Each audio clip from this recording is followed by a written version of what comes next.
Assalamualaikum. Here is Zainab Tahir.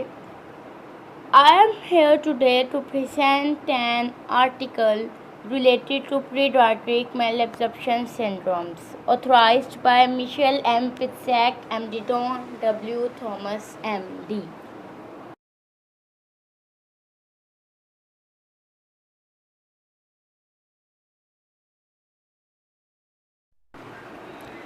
First of all, I am going to tell you about my topic and hope so to covering the objectives of this article.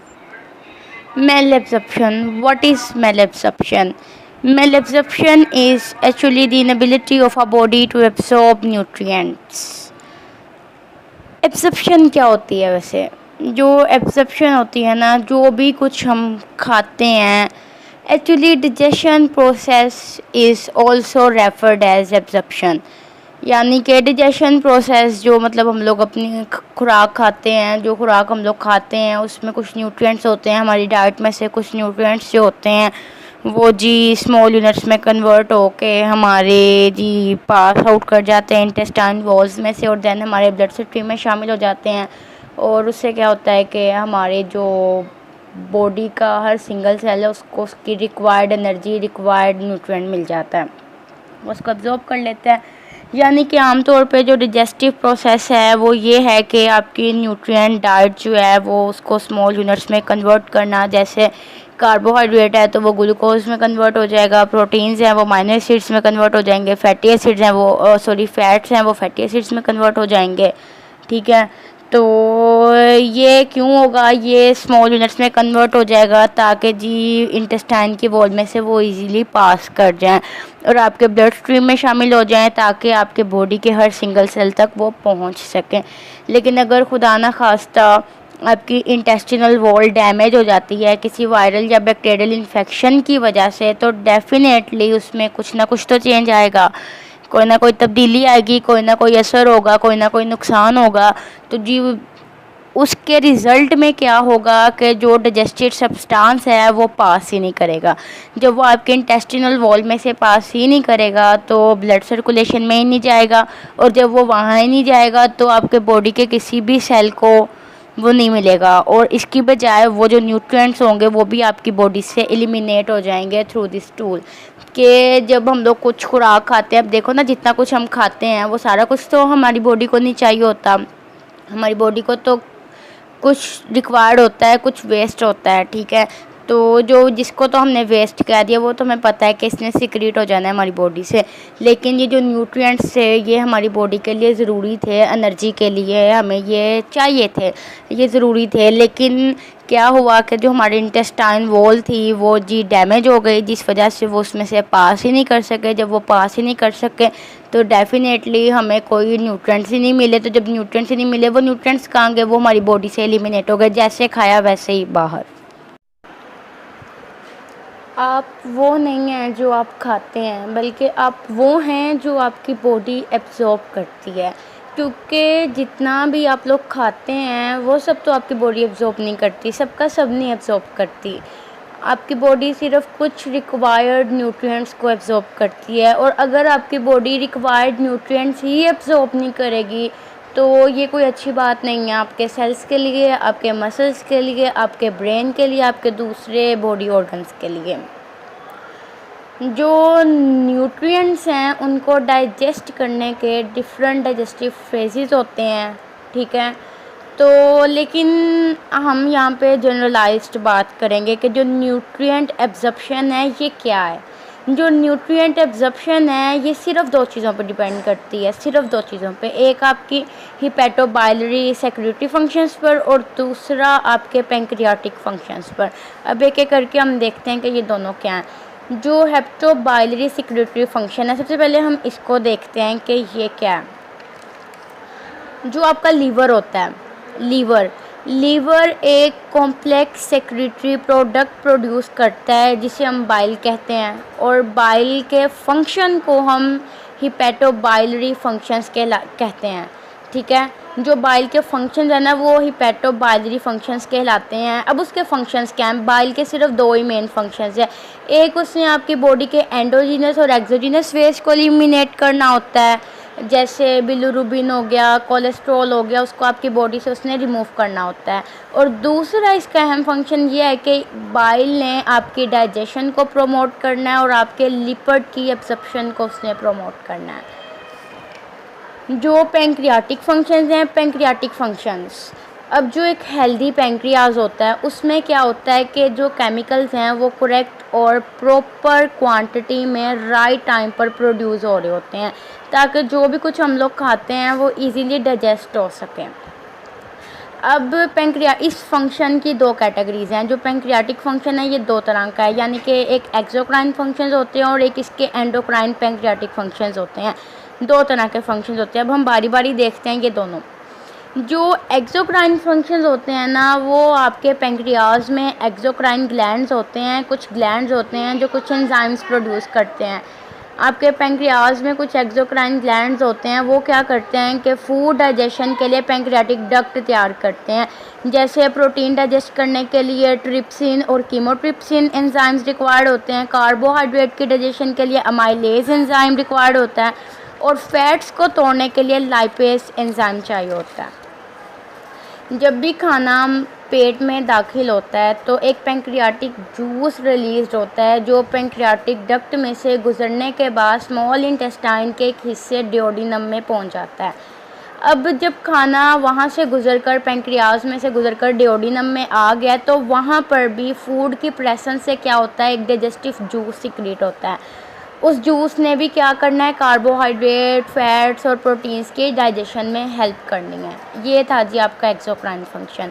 अब हमने देखना है endocrine function क्या है। जो endocrine function है, आपका जो पैंक्रियाज है उसके जो एंडोक्राइन कंपोनेंट है ना, वो आपके आइसलेट सेल्स होते हैं। आइसलेट सेल्स क्या करते हैं, ये आपके ब्लड स्ट्रीम में होते हैं, हार्मोन्स पैदा करते हैं और ये एक बहुत ही अहम हार्मोन पैदा करता है इंसुलिन। इंसुलिन क्या करती है, आपकी ब्लड शुगर को कम करती है, ग्लूकागोन को कम करने का काम करती है और आपके ब्लड में शुगर लेवल को मेंटेन करती है और आपके ब्रेन, लीवर, किडनीज की प्रॉपर फंक्शनिंग के लिए ये ज़रूरी है।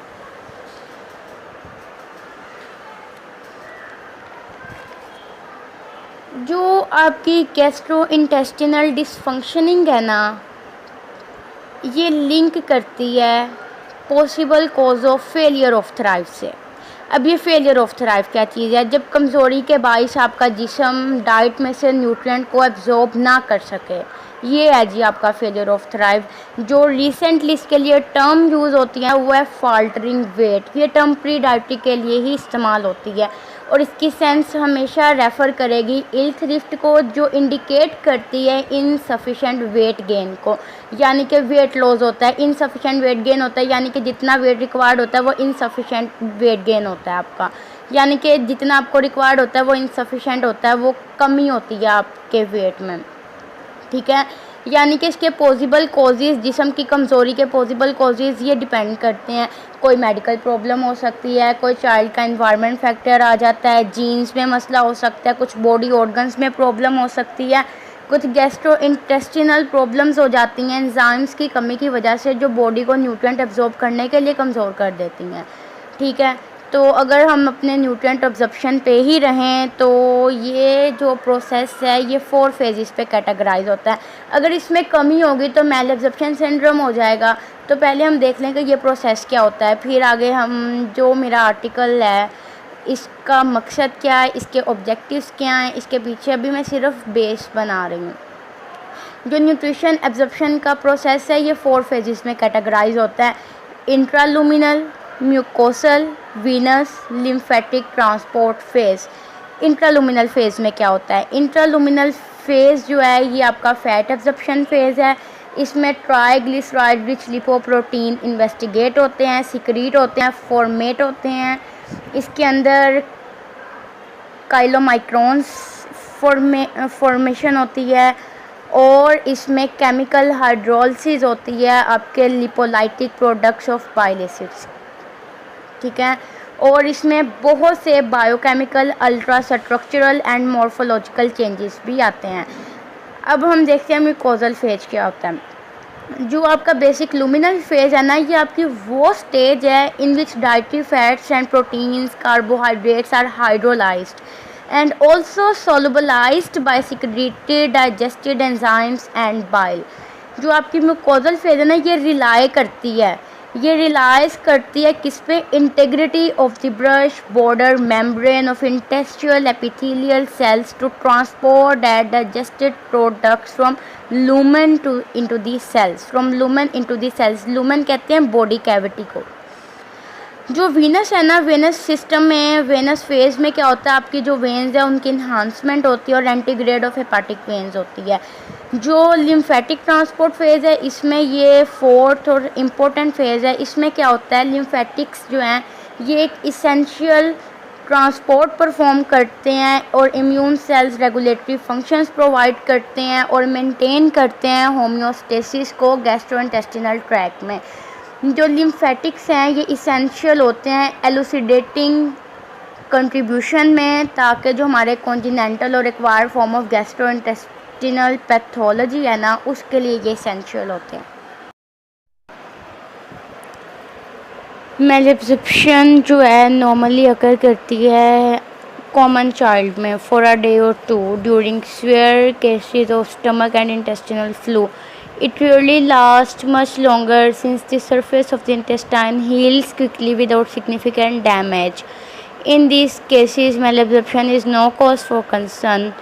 However, chronic malabsorption may develop if two or more of the following signs and symptoms persist. Then notify your pediatrician. It's severe condition. If I am talking about the signs and symptoms of malabsorption that are showing on the screen are malodorous stool, बदनुमा feces, chronic diarrhea, इसमें जो diarrhoea की condition है वो severe हो जाती है। Failure to thrive, ये मैं पहले भी बता चुकी हूँ कि कमज़ोरी के बाइस जो आपका जिस्म है वो डाइट में से न्यूट्रिएंट्स एब्जॉर्ब नहीं कर सकता। वेट लॉस, वज़न में कमी, लॉस ऑफ एपेटाइट, भूख में कमी या भूख का ना लगना, सब नॉर्मल ग्रोथ यानी कि गैर मामूली growth, means lack of normal development. Oedema, oedema कहते हैं वर्म में कमी यानी आपकी रगों में सोजिश हो जाती है। रिकेट्स, रिकेट्स हड्डियों की कमज़ोरी की एक डिज़ीज़ है जो आमतौर पे बच्चों में होती है, तो ये भी इसकी एक सिम्पटम है कि आपकी बोन्स भी वीक हो जाती हैं, विटामिन डी की कमी हो जाती है और आपके ब्लड वेसल्स इतनी वीक हो जाती हैं, इतनी वीक हो जाती हैं कि चोट लगने से बहुत ज़्यादा खून बहना स्टार्ट हो जाता है। एक्सेसिव ब्लीडिंग और ब्रूजिंग। डिक्रीज मसल मैस यानी कि जो पट्टों के बड़े पैमाने पर कमी वाक़ होना। पोर्ट बेली, पेट बड़ा हो जाता है, इसमें फूल जाता है। क्रैम्पी, खली, ठीक है। Painful contraction of muscles, abdominal pain, पेट में दर्द स्टार्ट हो जाता है। कॉन्स्टिपेशन, स्टूल परसिस्टेंस हो जाती है। Vomiting, inability to have bowel यानी कि आपकी आंतड़ियों में हरकत नहीं हो रही होती। स्मॉल इंटेस्टाइन और लार्ज इंटेस्टाइन दोनों ही इससे इफ़ेक्ट होते हैं। स्वेलिंग हो जाती है पेट में। इंटेस्टिनल ऑब्स्ट्रक्शन और एटसेट्रा एटसेट्रा, यानी इंटेस्टिनल ऑब्स्ट्रक्शन ये मेन है, इसमें आंतड़ियों में रुकावट हो जाती है। इसमें आपके बोथ स्मॉल इंटेस्टाइन और लार्ज इंटेस्टाइन अफेक्टेड हो जाते हैं। And if obstructions are serious, obstructions are serious and need to be treated immediately.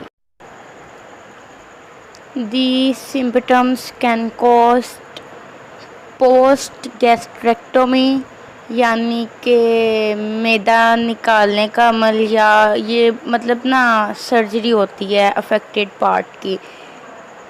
Specific parts की जो सर्जरीज़ होती हैं ना, जो सर्जिकल प्रोसेस होता है वो उस पार्ट के मुताबिक उसकी नेमिंग होती है। तो पोस्ट गैस्ट्रेक्टोमी का ये स्टमक से रिलेटेड है, तो स्टमक की सर्जरी या उसका कोई अफेक्टेड पार्ट, उसकी रिप्लेसमेंट या उसकी सर्जरी। और अब ये देखें कि मैलएब्जॉर्प्शन इतनी सीवियर भी हो सकती है।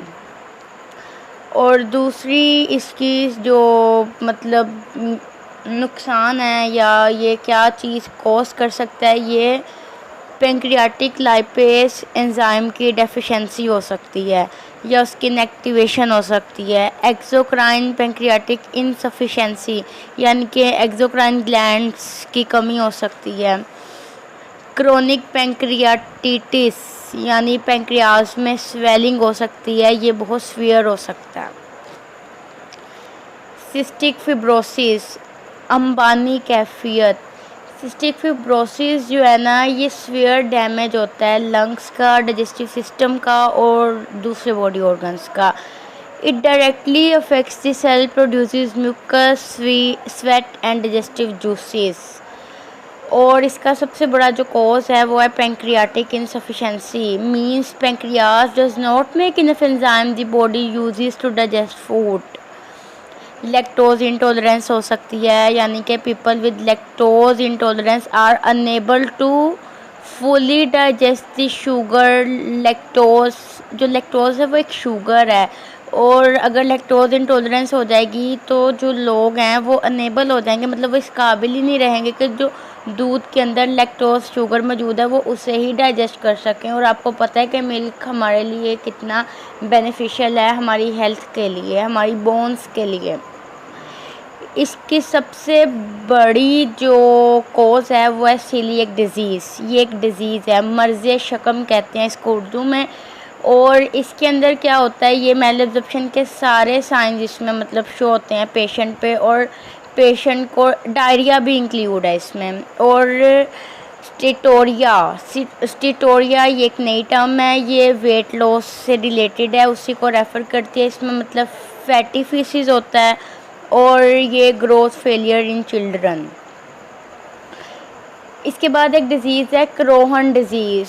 Crohn disease a disease which causes inflammation of intestines.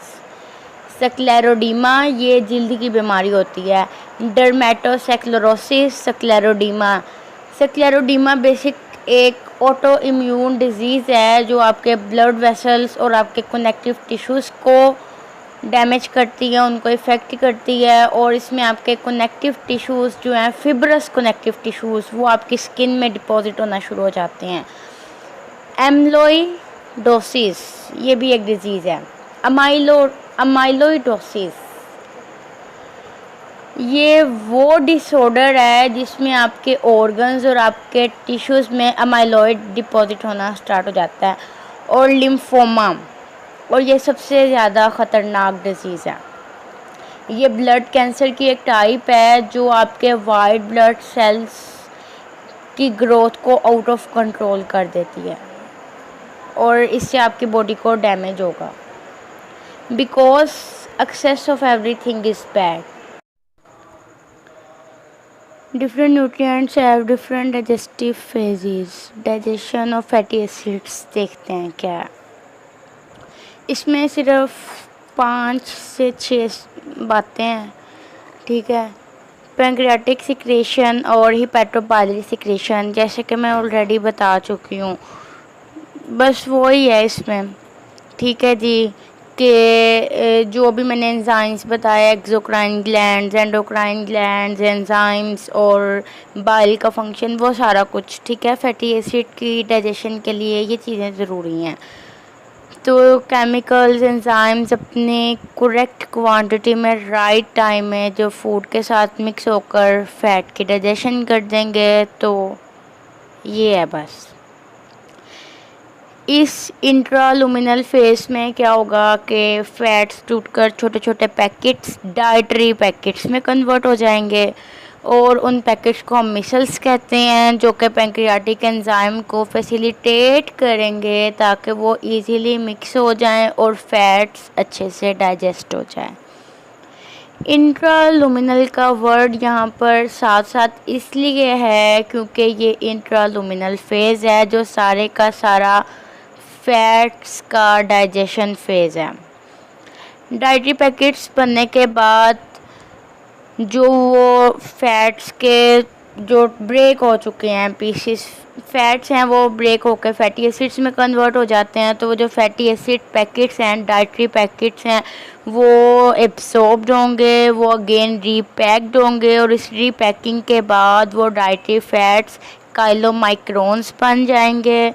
जो काइलोमाइक्रोन है ना, माइक्रो का जो लफ्ज़ी मतलब है वो होता है छोटा है, तो काइलोमाइक्रोन्स यानी कि जो फैट्स के रीपैक, छोटे छोटे पैक्स, रीपैकिंग हुई है ना उनकी आफ्टर एब्जॉर्प्शन, तो उन्हें हम काइलोमाइक्रोन्स कहेंगे। इसी वजह से हम उनको काइलोमाइक्रोन्स कहते हैं कि काइलो मतलब उनकी रीपैकिंग हुई होती है, ठीक है, आफ्टर एब्जॉर्प्शन, और माइक्रोन्स के वो छोटे पैकेट्स होते हैं। इसके बाद क्या होगा कि ये जो काइलोमाइक्रोन्स हैं ये ट्रांसपोर्ट होंगे आपके वेनस सर्कुलेशन में, वेनस फेस में थ्रू लिम्फेटिक, और ये लीवर में भी आपके जाएंगे, लेकिन लीवर में ये डायरेक्टली ट्रांसपोर्ट हो जाते हैं मिजेंट्रिक वीनस ब्लड फ्लो के थ्रू। अब हमने देखना है कि ये मिजेंट्रिक वीनस ब्लड फ्लो क्या होता है। एक्चुअली जो मिजेंट्रिक वीनस ब्लड फ्लो ये तो ब्लड का फ्लो है ना थ्रू वेन्स। जो मिजेंट्रिक वीनस का वर्ड है ना, जो मिजेंट्रिक है ये एक वेन का नाम है। Mesenteric when is actually a blood vessel that drains the blood from small intestine. इसमें क्या होता है कि जो आर्टरीज होती हैं वो ब्लड को लेती हैं और गैस्ट्रो इंट्रालुमिनल ट्रैक में डिस्ट्रीब्यूट कर देती हैं उसके लार्ज पोर्शन में। Arteries take blood and distribute it to large portion of gastro intraluminal tract. और ये तो हो गया ना कि इस फेज़ में क्या होता है। और अगर इस फेज़ में किसी किस्म की डिस्टर्बेंस हो, ये इसमें दो बातें हैं। एक तो ये बता दिया कि इस फेज़ में क्या होता है, और दूसरा कि फैटी एसिड्स की डाइजेशन कैसे होती है।